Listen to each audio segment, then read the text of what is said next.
Peermade Pothupara KSCB ജീവനക്കാരുടെ ക്വാർട്ടേഴ്സുകൾ കാലഹരണപ്പെട്ട് നാശത്തിന്റെ വക്കിൽ. ആൾതാമസമില്ലാത്ത ചില ക്വാർട്ടേഴ്സുകൾ കൃത്യമായ സമയങ്ങളിൽ അറ്റകുറ്റപ്പണികൾ നടത്താത്തത് മൂലം പൂർണ്ണമായും നാശത്തിന്റെ വക്കിലെത്തിയിരിക്കുകയാണ്. ക്വാർട്ടേഴ്സുകൾ സംരക്ഷിക്കപ്പെടണമെന്ന ആവശ്യമുയർത്തി മേഖലയിലെ പൊതുപ്രവർത്തകരടക്കം രംഗത്ത് വന്നു.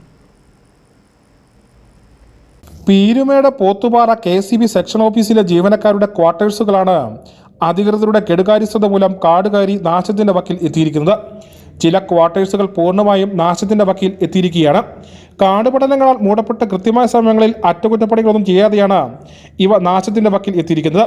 വാസയോഗ്യമായ ക്വാർട്ടേഴ്സുകൾ ഇല്ലാത്തതുമൂലം ചില ജീവനക്കാർ പുറത്ത് മുറി വാടകയ്ക്കെടുത്താണ് താമസിക്കുന്നത്. പോത്തുപാറ KSCBയുടെ കീഴിൽ ജീവനക്കാർക്ക് താമസിക്കാൻ വേണ്ടി ഏതാണ്ട് കോടിക്കണക്കിന് രൂപ മുടക്കി നിർമ്മിച്ച ഈ വീടുകൾ നാശത്തിൻ്റെ വക്കിലാണ്.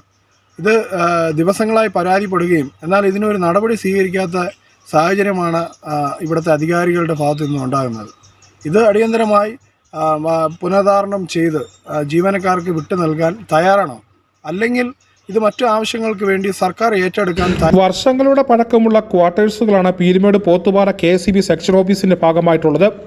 നാശത്തിന്റെ വക്കിലെത്തിയ ചില ക്വാർട്ടേഴ്സുകൾ ജീവനക്കാർ തന്നെ കാശ് മുടക്കി നവീകരിച്ചാണ് താമസിച്ചു പോരുന്നത്. ലക്ഷങ്ങൾ മുടക്കി നിർമ്മിച്ച ക്വാർട്ടേഴ്സുകൾ അധികൃതരുടെ കെടുകാര്യസ്ഥത പോലെ നശിക്കുന്നതിൽ വ്യാപക പ്രതിഷേധവും ഉയരുന്നുണ്ട്. പ്രദേശത്തെ പൊതുപ്രവർത്തകരടക്കം വിഷയം ചൂണ്ടിക്കാണിച്ച് രംഗത്ത് വന്നിട്ടുണ്ട്. കൂടാതെ ക്വാർട്ടേഴ്സിന്റെ പരിസര പ്രദേശങ്ങളിൽ വലിയ രീതിയിൽ കാടുകൾ വളർന്നു നിൽക്കുന്നതിനാൽ ഇഴജന്തുക്കളുടെയും കാട്ടുമൃഗങ്ങളുടെയും അടക്കം സാന്നിധ്യമുണ്ട്. ജീവനക്കാർ ഭയപ്പാടോടെയാണ് ഇവിടെ കഴിയുന്നത്. News bureau, Peermade.